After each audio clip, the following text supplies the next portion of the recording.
En los videos anteriores ya hemos trabajado de cómo crear las entidades, crear cargos, los tipos de nómina y configurar los conceptos de liquidación. Para seguir con nuestra lista de chequeo, entonces, vamos a saltarnos uno de los puntos y rápidamente vamos a asociar la ARL a la compañía y asociar el tipo de documento de nómina. Estos dos pasos son muy sencillos. Vamos a revisarlos a continuación desde el sistema. Para ello, entonces, vamos a ir a nómina.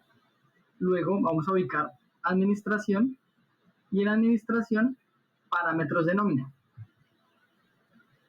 En parámetros generales aplicamos en IR y la primera pestaña es para asociar la ARL que corresponde a la compañía.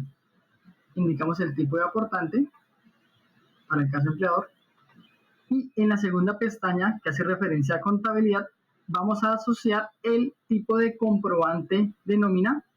El más común es el CN, el que configuramos allá en los tipos de documento por contabilidad, y también vamos a asociar el documento que se va a generar para liquidaciones definitivas de contratos de trabajo.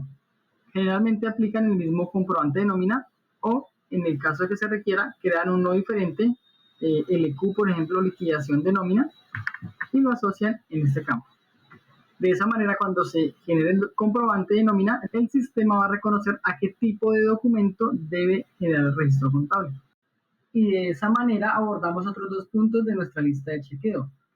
Solo nos resta, en temas de configuración en sistema, crear los empleados como terceros de la compañía y luego diligenciar los datos que corresponden al contrato de trabajo. Para ese ejercicio, entonces, se accede en nómina y luego en contratos de trabajo.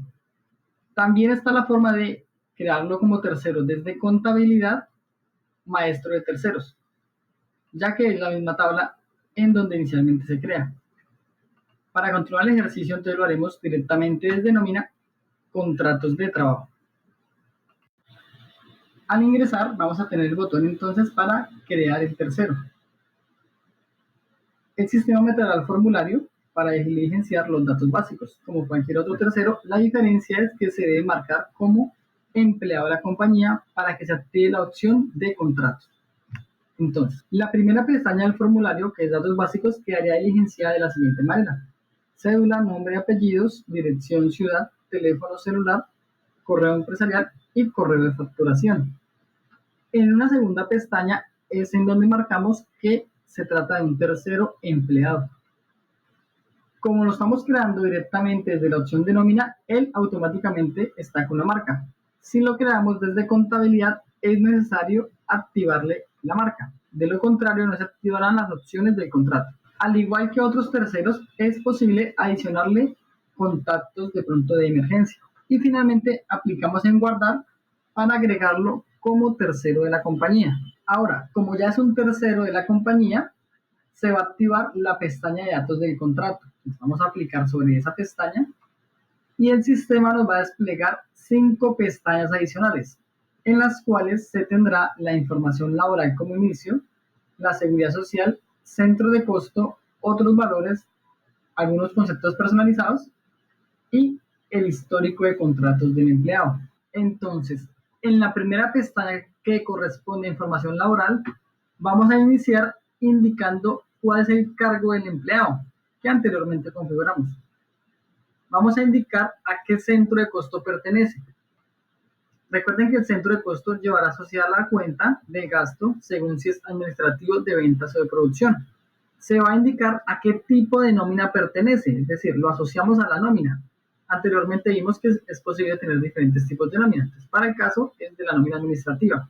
Tipos de contrato. Vamos a indicar si es contrato a término fijo, de pronto indefinido de aprendizaje, práctica, entre otros. Para el caso, contrato a término fijo.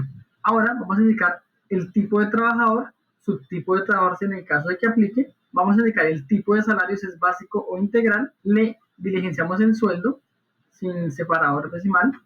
Y en la parte derecha vamos a indicar la fecha de ingreso a la compañía, la fecha de finalización del periodo de prueba, si aplica. Este campo es de carácter informativo, con relación a la fecha final en los casos en que se finaliza el contrato, Esta fecha se diligencia de forma automática por el sistema en el momento de crear la planilla de liquidación final del contrato. Cuando se cierra, se carga la fecha automáticamente, por lo que no se diligencia de forma directa en este campo. Solamente en contratos que se crean en el sistema va a tenerlos de pronto en el histórico, pero que no se vaya a la liquidación de la nómina, puesto que una vez tenga fecha final, ya no se liquidará en las planillas de nómina. Con relación a la fecha de vacaciones, esta fecha es desde la cual le deben vacaciones al empleado. Es decir, para el caso de este empleado, la fecha del ingreso fue el 1 de junio de 2024, cuyo periodo de vacaciones se cumplió el 1 de junio de 2025. Como la empresa es juiciosa, en este caso, y el empleado salió apenas cumplió el año, entonces le deben vacaciones a partir del 1 de junio de 2025. En el caso de que no hubiera tomado vacaciones, se diligencia la misma fecha de ingreso, porque desde ese entonces le deben las vacaciones al empleado. Es necesario tener presente que esta fecha no hace referencia a la fecha del día en el que salió a vacaciones. Una cosa es el periodo en que toma las vacaciones y otra cosa desde que le deben las vacaciones. Lo importante que esta fecha es la fecha desde la que le deben vacaciones al empleado. Fecha de nacimiento, esta fecha solamente es informativa y avanzaríamos a la segunda pestaña, que sería Seguridad Social. En Seguridad Social, entonces, vamos a asociar al empleado cuál es su EPS, su fondo de pensiones, fondo de cesantías, caja de compensación, la clase del riesgo, la tarifa de riesgo y de manera informativa la fecha de inscripción de salud y de pensiones. La tercera pestaña es el centro de costo. Esta pestaña es cuando un mismo empleado pertenece a diferentes centros de costo al mismo tiempo. Es decir, la nómina está dividida por centros de costo. Una parte puede que la nómina la pague el 50% sea administrativo, el gasto de nómina 50% administrativo, otro 50% de gasto sea de ventas. Entonces, se cargan en esa sección de centros de costo a nivel de contrato de trabajo. De manera que cuando se liquide la planilla de nómina, los gastos se van a dividir de acuerdo al porcentaje de participación del centro de costo. En el caso de que aplique, claro está. En otros valores, vamos a activar, por ejemplo, si el contrato es con salario variable, en caso de los vendedores, por ejemplo.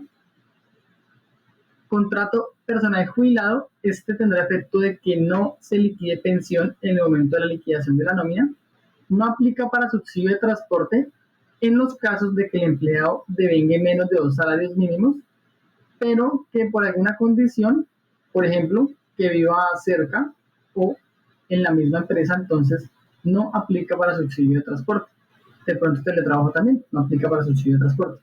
Otra marca que es el cotizante con indemnización sustitutiva o devolución de saldos. Pues lo marcamos.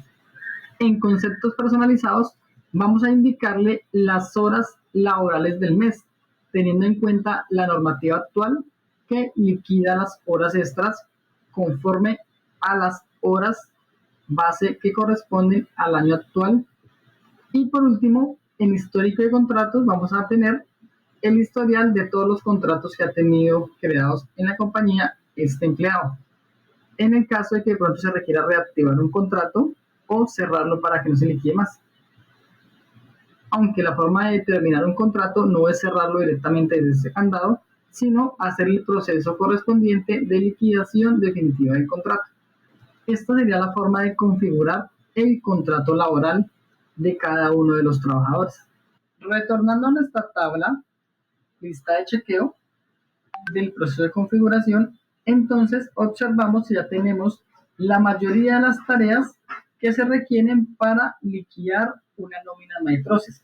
Nos resta la parte de habilitar nómina electrónica, pero esta no la vamos a trabajar debido a que se realiza únicamente con funcionarios de MyProcess, por lo que no requiere que el cliente lo haga.